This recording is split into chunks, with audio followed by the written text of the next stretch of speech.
Hello everyone, welcome back to my channel. Today, I'll be doing an unboxing of the Jotaro Kujo Stone Ocean version Nendoroid. He arrived from Japan a couple weeks ago and I'm just getting around to unboxing him now. So today, I'll be showing off an unboxing, then we'll get into talking how much it costs to ship him all the way from Japan to Australia. First, let's take a look at the outside of the box.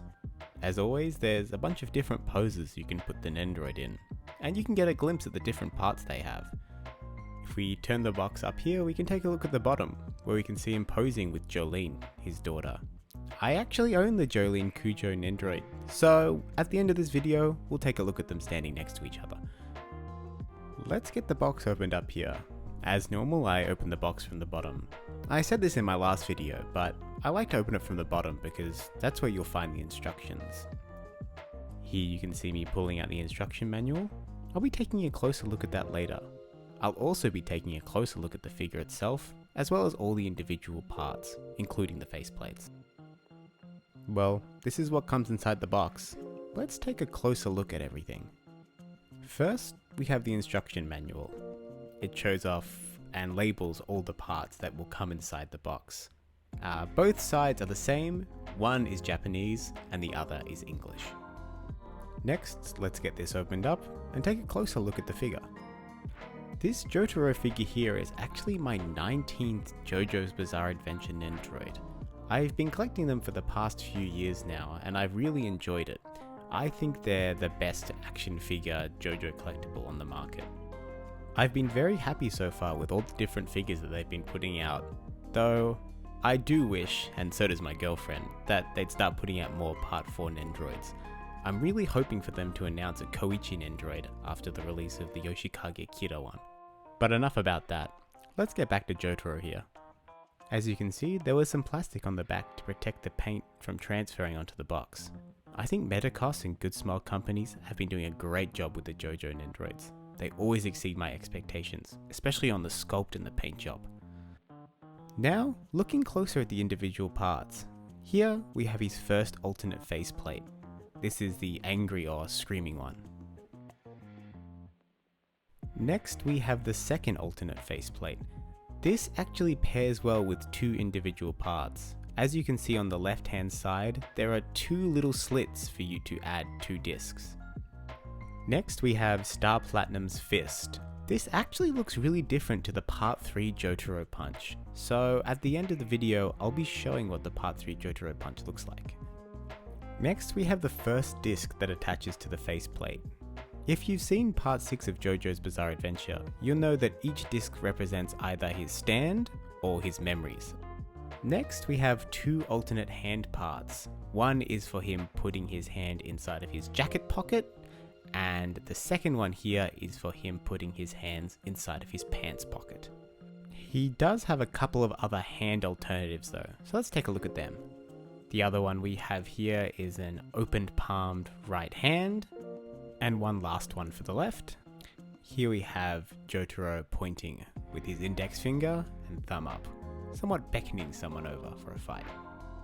Okay, now that we've seen everything, let's get Jotaro set up for the first time. Getting started here, I always like to put the stand into the back of the Nendoroid first, before planting the stand into the base. I just find it easier to have the maneuverability to hold him how I like. Personally, I've been really happy with the Nendoroid stands. They're simple, but they get the job done. Recently, I started collecting the JoJo's Bizarre Adventure Super Action Series Big Collection.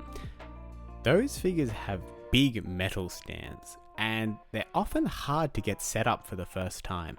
Now that we have Jotaro set up, I'll put him in a few poses and you guys can check him out.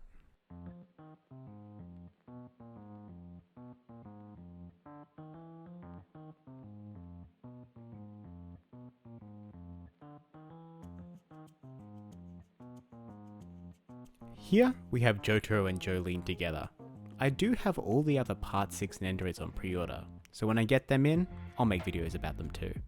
Lastly, we have Part 3 Jotaro next to Part 6 Jotaro.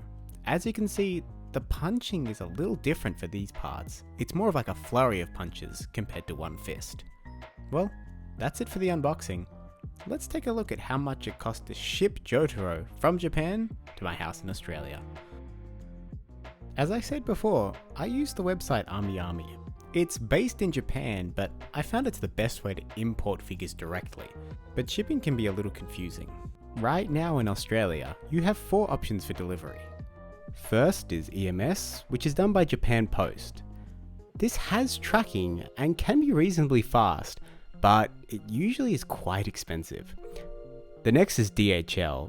This is the fastest option and in my experience is cheaper than EMS. Next is Air Small Packet, which is specifically for smaller orders.